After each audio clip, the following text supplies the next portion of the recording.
같이 기도드리겠습니다. 하나님, 우리의 신앙의 선조들이 하나님의 현존 앞에 두려움과 떨림으로 서서 주님의 음성에 귀를 기울이던 것처럼 오늘 저희도 하나님의 말씀을 듣기 원하여 귀를 기울입니다. 믿음의 조상들에게 친히 말씀하신 것처럼 오늘 우리에게도 말씀하여 주옵소서. 예언자들에게 묵시를 통하여 말씀하신 것처럼 오늘 우리에게도 말씀하여 주옵소서. 주님의 말씀이 우리의 존재에 영향을 미치게 하시고 우리의 삶을 변화시키게 하옵소서. 예수님의 이름으로 기도드립니다. 아멘. 지난 2주간의 설교를 통해서 우리는 요나와 베드로를 비교해 보았습니다. 두 사람은 동일하게 하나님으로부터 전혀 이해할 수 없는 명령을 들었습니다. 그것은 그동안 유대인들이 독점해오던 특권, 즉 하나님의 백성이 되는 특권의 울타리를 허무는 일이었습니다. 요나와 베드로는 둘 다 그러한 선민의식을 확고하게 가지고 있는 사람이었습니다. 그러나 동일한 하나님의 부르심에 직면하여 두 사람의 반응은 전혀 달랐습니다. 요나는 단지 배타적 선민의식으로 뭉친 유대인 집단의 충실한 대변자로 행동하는 데 그쳤지만 베드로는 하나님의 부르심의 의미를 깨닫고 관습의 틀을 깼을 뿐 아니라 초대교회의 눈을 열어서 확장된 하나님의 구원의 지평을 보게 하는 그런 선구자의 역할을 감당하게 됩니다. 지난주에 살펴본 사도행전 10장은 그러한 과정에서 일어난 고넬료 가정과 베드로의 만남을 기술하고 있습니다. 우리는 보통 그 사건을 가리켜서 베드로가 고넬료 가정을 전도했다 또는 베드로가 고넬료 가정을 회심시켰다 이렇게 말합니다만 정확히 말하자면 베드로가 무엇을 한 것이 아니라 하나님께서 유대인뿐만 아니라 이방인도 구원하신다는 사실을 베드로가 그냥 보고 깨달은 것입니다. 베드로가 무엇을 한 것이 아니라 하나님께서 하신 것입니다. 그래서 사도행전 10장은 베드로의 이야기가 아니라 하나님의 이야기입니다. 그것은 요나서가 요나의 이야기가 아니라 하나님의 이야기인 것과 같습니다. 하나님이 하시고 사람은 그것을 경험한 것입니다. 그런데 요나의 이야기는 거기서 그쳤습니다. 하나님께서 요나를 통해 일하시고자 했으나 요나가 그것을 이해하지도 못하고 받아들이지도 않았기 때문입니다. 그러나 베드로의 이야기는 거기에서 그치지 않았습니다. 베드로는 변화되었기 때문입니다. 베드로가 변화되었을 때 그 변화는 그에게서 그치지 않았습니다. 그 변화는 예루살렘 온 교회로 파급되어서 교회를 변화시키기에 이릅니다. 오늘 살펴본 사도행전 11장은 예루살렘 교회에서 일어난 그 변화의 과정을 상세하게 보도해 줍니다. 11장 1절을 다 같이 읽어보겠습니다. 사도들과 유대에 있는 신도들이 이방 사람들도 하나님의 말씀을 받아들였다는 소식을 들었다. 여기서 유대에 있는 신도들이란 구체적으로 말해서 예루살렘 교회의 성도들을 가리킵니다. 베드로가 가이사랴에 가서 고넬료 가정을 만났고 그를 통해 이방인들이 말씀을 받아들였다는 소문이 예루살렘에까지 전달되는 것입니다. 구약성서에서 요나는 이방인들이 살고 있는 적국의 수도 니느웨로 가서 회개를 외치라는 하나님의 명령을 들었습니다. 사도행전 10장에서 베드로는 율법이 부정하다고 규정하는 동물들을 잡아먹으라는 하나님의 명령을 들었습니다. 마찬가지로 11장에서 사도들과 예루살렘 교회 성도들은 이방인들이 말씀을 받아들였다는 소식을 들었습니다. 이 세 가지 명령 또는 소식은 공통된 내용을 가지고 있습니다. 그것은 모두 유대인들의 배타적 선민의식에 위배되는 내용들입니다. 그래서 요나는 니느웨로 가라는 명령을 거부하여 반대편에 있는 스페인으로 배를 타고 도망을 했습니다. 베드로는 부정한 짐승을 잡아먹으라는 명령에 대해서 나는 속된 것을 한 번도 먹은 적이 없습니다 하고 거절했습니다. 예루살렘 교회도 비슷한 반응을 보입니다. 사도행전 11장 2절과 3절을 또 다 같이 읽어보겠습니다. 그래서 베드로가 예루살렘에 올라왔을 때에 할례를 받은 사람들이 당신은 할례를 받지 않은 사람들의 집에 들어가서 그들과 함께 음식을 먹은 사람이요 하고 그를 나무랐다. 여기서 잠깐 2, 3절을 1절과 비교해 보면 약간의 불일치가 나타나고 있는 것을 보시게 될 겁니다. 1절에서 그들이 들은 것은 이방인들이 하나님의 말씀을 받아들였다는 소식입니다. 그런데 2, 3절을 보면 그들이 문제 삼은 것은 이방인들이 하나님의 말씀을 받아들였다는 것, 이방인들에게 전도했다는 것을 문제 삼은 것이 아니라 베드로가 이방인의 집에 들어가서 함께 먹은 것을 문제 삼고 있습니다. 1절의 보도 내용과 2, 3절의 문제 제기가 약간 다른 것을 볼 수가 있습니다. 지난 2주 설교에서 신구약 중간기 유대교의 역사를 짤막하게 소개해드렸습니다만 이방인들이 유대교 회당 예배에 함께 참석해서 말씀을 듣기 시작한 것은 신약성서 시대에는 이미 새로운 일이 아니었습니다. 10장 1절 2절에서 확인한 것처럼 고넬료는 그런 이방인들 가운데 하나였습니다. 이방인들이 이미 유대교 회당에 들어와서 그 예배에 참석하기 시작한 지 벌써 오랜 시간이 지나고 있는 것입니다. 따라서 이방인이 하나님의 말씀을 받아들였다는 사실 그 자체는 더 이상 문제가 아닙니다. 문제는 그것이 아니라 베드로가 이방인의 집에서 함께 자고 먹었다는 사실입니다. 10장 마지막 절에 암시되어 있는 내용입니다. 따라서 1절과 2, 3절은 서로 다른 내용을 다루고 있다기보다는 하나의 문제를 다루고 있다, 이렇게 이해를 해야 될 것입니다.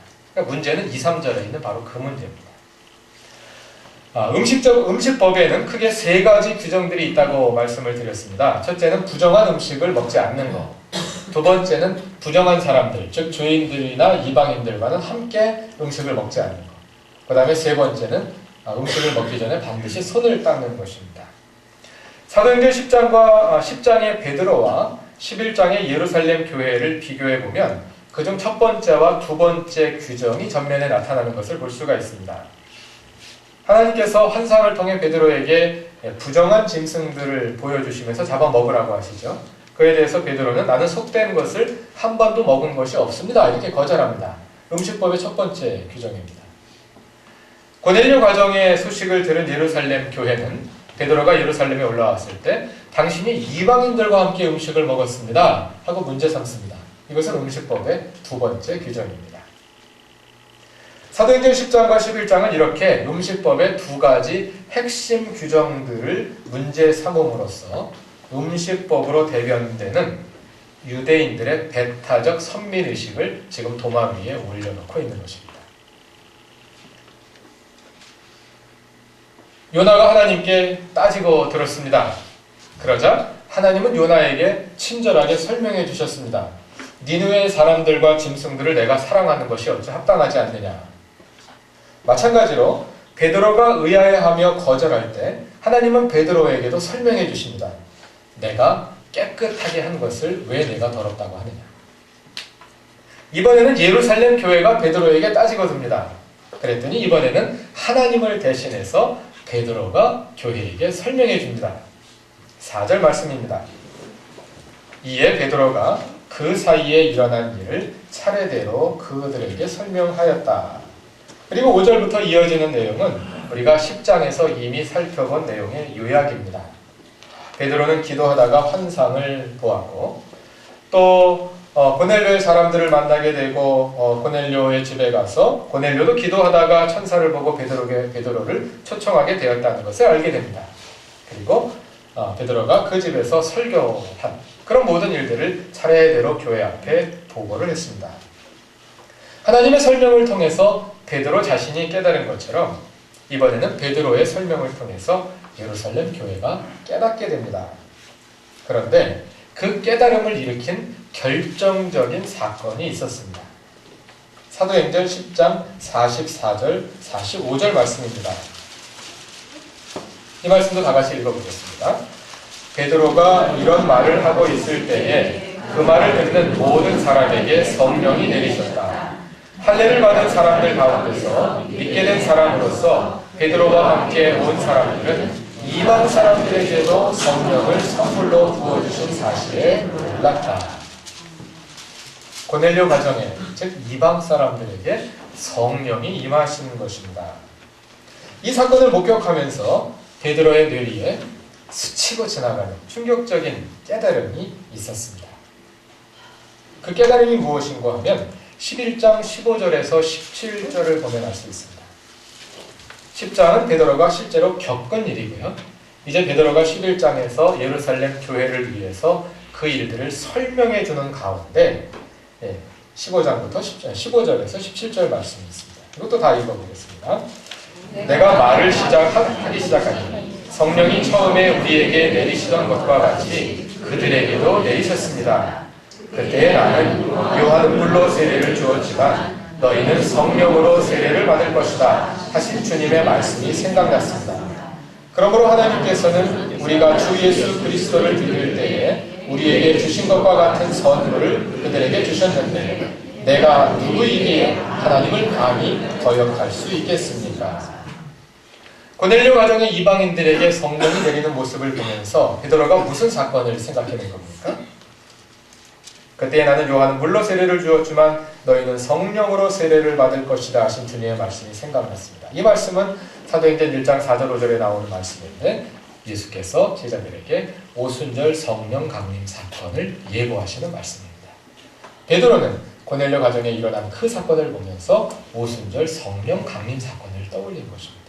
오순절 성령 강림 사건이 이방인들에게 다시 일어난 것입니다. 그게 뭐 그렇게 중요한 사건이냐? 우리는 잘 이해 못할 수도 있습니다. 지금 이방인들과 유대인들의 상황은 어떤 상황이냐면 이방인들이 유대교 회당에 들어와서 예배를 드리고 있습니다. 유대교에 끌려서. 그런데 유대인들은 그 이방인들을 어떻게 대해야 할지 입장을 정하지를 못하는 겁니다. 하나님을 믿겠다고 회당에 들어온 사람들을 내쫓을 수는 없잖아요. 그래서 어떤 사람들은 아예 보수적인 사람들은 들어오는 것 자체를 막았을 겁니다. 그러나 또 많은 유대교 회당에서는 이방인들이 들어와서 예배 드리는 것까지는 허락을 했습니다. 그런데 하나님께서 저 사람들도 우리 유대인들과 똑같이 하나님의 백성으로 삼아주신다 이렇게 생각할 용기는 아직 없었던 겁니다. 그래서 이방인들에 대해서 유보적인 입장에 있어요. 말씀을 듣기는 듣는데 이 사건을 어떻게 받아들여야 할지 유보적인 입장에 있는 겁니다. 그런데 오순절 성령 강림 사건은 우리가 사도행전 2장을 읽어보면 압니다만 오직 유대인들만 모인 가운데 일어난 사건입니다. 그 유대인들은 오순절에 성전에 순례하기 위해서 전 세계에 모여든 유대인들입니다. 팔레스타인에 살고 있는 유대인들과 전 세계에 살고 있는 유대인들. 그들이 모여있는 가운데 오순절 성령 강림 사건을 경험하게 되었고 이분들은 그것이 유대인들에게 주시는 특권의 일부로 여겼던 것입니다. 하나님께서 유대인들에게만 성령을 주신다고 믿고 있었던 겁니다. 그런데 고넬료 가정에서 이방인들도 성령을 받는 것을 보면서 이제 그동안 유보적인 입장에 있었던 그 마지막 이것만은 안 돼 하고 붙들고 있던 그 마지막 경계선이 허물어지게 된 것입니다. 하나님께서 이방인들도 우리와 똑같이 구원하십니다 하는 사실을 베드로가 깨닫게 된 것입니다. 그 깨달음은 베드로의 깨달음이었을 뿐만 아니라 베드로의 설명을 들은 온 교회의 깨달음이기도 했습니다. 그래서 18절에 보면 그들은 베드로의 보고를 듣고서는 비로소 그동안 가졌던 모든 의아함이 해소되어 하나님의 구원이 이방인에게까지 확장되었다는 사실을 의심 없이 받아들이게 됩니다. 18절을 제가 읽어보겠습니다. 이 말을 듣고 그들은 잠잠하였다. 그들은 하나님께 영광을 돌리고 이제 하나님께서는 이방 사람들에게도 회개하여 생명에 이르는 길을 열어주셨다 하고 말하였다. 결정적인 사건은 성령 강림이었습니다. 성령이 강림하신다는 것은 하나님이 단지 교리적인 개념을 통해서 또는 과거의 기억을 통해서 우리에게 간접적으로 말씀하실 뿐만 아니라 인류의 역사에 직접 개입하시고 모든 사건들을 친히 주관하신다는 것을 말합니다. 성령이 강림하신다는 것은 하나님이 친히 주도하신다는 것입니다. 17절에 나오는 베드로의 고백은 그 하나님의 주도하심을 다음과 같이 한마디로 압축해주고 있습니다. 내가 누구이기에 감히 하나님을 거역하겠습니까? 내가 누구이기에 감히 하나님을 거역하겠습니까? 이것은 베드로의 고백이자 예루살렘 교회의 고백이었고 또 오늘 우리의 고백이기도 합니다. 하나님께서 친히 이끌고 가시는데 우리가 누구이기에 감히 하나님을 거역할 수 있겠습니까? 때로 성령 강림은 비범한 현상들을 동원합니다. 10장 46절 이하를 보면 고넬료의 가정에 성령이 임하실 때에도 방언과 찬양이 성령 강림의 현상으로 나타나는 것을 볼 수 있습니다. 그러나 그 현상을 성령과 혼동하면 안 됩니다. 한국교회는 자타가 공인하는 성령 충만한 교회입니다. 70년대 이후 한국교회에서 일어난 성령운동은 수많은 신비한 현상들을 동원하면서 유례없는 교회 성장의 한 주요한 동력이 되었습니다. 그러나 그 결과 오늘 우리는 정말 하나님의 이끄심을 따르는 교회가 되었습니까?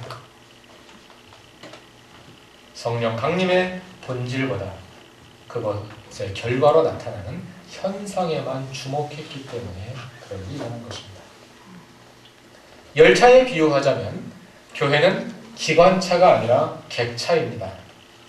예수께서 기관차가 되셔서 앞에서 이끄시고 교회는 객차로서 기관차가 이끄는 대로 따라가는 것입니다.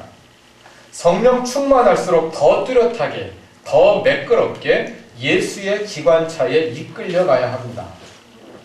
성령 충만한 것은 객차의 바퀴에 윤활유를 치는 것이지 기관차에 연료를 공급하는 것이 아닙니다. 예수님 기관차는 충분한 연료를 가지고 있습니다. 우리가 연료를 공급하지 않아도 됩니다. 우리 객차의 바퀴에 윤활유를 공급하는 것입니다. 그러나 지난 수십 년 동안 성령을 받은 우리 교회는 스스로 기관차가 되기를 자인했습니다. 성령의 능력을 받아서 우리가 스스로 객차를 이끌려고 했습니다. 우리는 이제 다시 하나님이 주도하시는 교회로 돌아가야 합니다. 하나님은 사도행전의 교회에 그리하셨듯이 오늘 우리 교회에도 개입하셔서 친히 이끄십니다. 그러나 예수의 기관차가 힘을 다해 이끌고 있는 동안 우리의 객차는 바퀴가 녹슬어서 끽끽 소리를 내며 레일에 흠집만 내고 있지는 않습니까? 하나님도 사람의 변화에 따라 일하십니다. 구약 성서를 역사적으로 살펴보면요, 바벨론 포로기까지는 이방인의 구원이라는 사실이 그렇게 전면에 등장하지 않습니다. 바벨론 포로를 경험하고 나서부터 이방인도 하나님의 구원의 대상이 된다. 그런 말씀들이 등장하기 시작하고 그런 사건들이 성경에 나타나기 시작을 하는 겁니다. 그래서 그것이 신약성서 시대에 가서 완성되는 것을 볼 수가 있습니다. 그러면 하나님은 포로기 이전에는 유대인만 구원하시다가 포로기 이후에 마음을 바꾸어서 이방인을 구원하기 시작하신 걸까요? 그 이전까지 하나님은 사랑이 좀 적으신 하나님이시다가 그 이후에 사랑이 더 많아지셔서 또는 잊어졌던 사랑을 다시 기억하셔서 이방인을 구원하기 시작하신 걸까요? 그렇지 않을 것입니다. 하나님은 유대인과 이방인을 모두 창조하신 분입니다. 하나님은 이방인들을 한 번도 그분의 구원의 범주에서 제외시키신 적이 없습니다. 그러나 유대인들이 그 사실을 깨닫지 못했기 때문에, 유대인들이 움직이지 않았기 때문에 마치 하나님께서 그러신 것처럼 보이게 된 것입니다. 하나님은 우리의 변화를 기다리십니다. 때가 무르익기를 기다리십니다. 그래서 우리를 통해 일하십니다. 우리의 객차가 바퀴마다 윤활유를 쳐서 매끄럽고 부드럽게 오직 하나님께 이끌려서, 오직 성령에 이끌려서 그 구원 역사의 레일 위를 초고속 열차보다 더 빠르게 달리기를 기대하십니다. 하나님은 초대교회에 일으키셨던 사건들을 우리 그루터기 교회에도 일으키실 것입니다. 요나서가 요나의 이야기가 아니라 하나님의 이야기였듯이, 사도행전이 사도들의 이야기가 아니라 하나님의 이야기였듯이, 우리 그루터기 교회의 역사도 사람들의 이야기가 아니라 하나님의 이야기입니다. 하나님의 이야기가 되어야 할 것입니다. 그러려면 우리가 준비해야 합니다. 준비되어 있어야 합니다. 기도해야 합니다. 성령을 받아야 합니다. 성령으로 충만하여 객차 바퀴마다 양질의 윤활유가 공급되어 온전히 하나님께 이끌려야 합니다. 혹시 설교를 듣고 마음에 조금이라도 감동이 있으십니까? 그러나 그냥 이대로 지내다 보면 다음 주일이 되기 전에 모두 다 사라질 것입니다. 그래서 다음 주일에 또 먼지 앉은 성경 찬송을 들고 아주 오래된 연인을 만나러 가듯 교회에 나오게 될 것입니다. 기도하십시오. 가정에서, 직장에서, 교회에서 기도하시고, 이번 주에 있는 심야 기도에도 나와서 기도하시기 바랍니다. 기도는 일하는 것이 아니라 쉬는 것입니다. 내가 하기 위해서 기도하는 것이 아니라 하나님께서 하시도록 하기 위해서 기도하는 것입니다. 기도하지 않으면, 내 객차 바퀴가 녹이 쓸어서 하나님을 따라가지 않으면 하나님도 일하시지 않고 기다리십니다. 정 안 되시면 우리가 아니라 다른 사람 통해서 일하십니다. 기도로서 하나님의 이끄심에 준비되어야 할 것입니다. 하나님께서 하실 것입니다. 그리고 요나가 경험했듯이, 베드로와 예루살렘 교회가 경험했듯이 우리가 그것을 경험할 것입니다. 우리는 오직 성령에 이끌리는 교회가 될 것입니다. 그래서 베드로의 고백이 바로 우리의 고백이 될 것입니다. 우리가 누구이기에 감히 하나님을 거역할 수 있겠습니까? 다 같이 기도드리겠습니다. 하나님, 우리가 누구이기에 감히 하나님을 거역할 수 있겠습니까? 우리는 오직 주님께서 이끄시는 대로 따르기를 원합니다. 이 한 주간도 주님의 말씀을 듣기 위해 우리의 귀가 늘 열려있게 하옵소서. 기도하는 가운데 우리 객차의 바퀴에 충분한 윤활유가 공급되게 하시고 오직 성령의 이끄심을 따라 나아가는 교회가 되게 하옵소서. 예수님의 이름으로 기도드립니다. 아멘.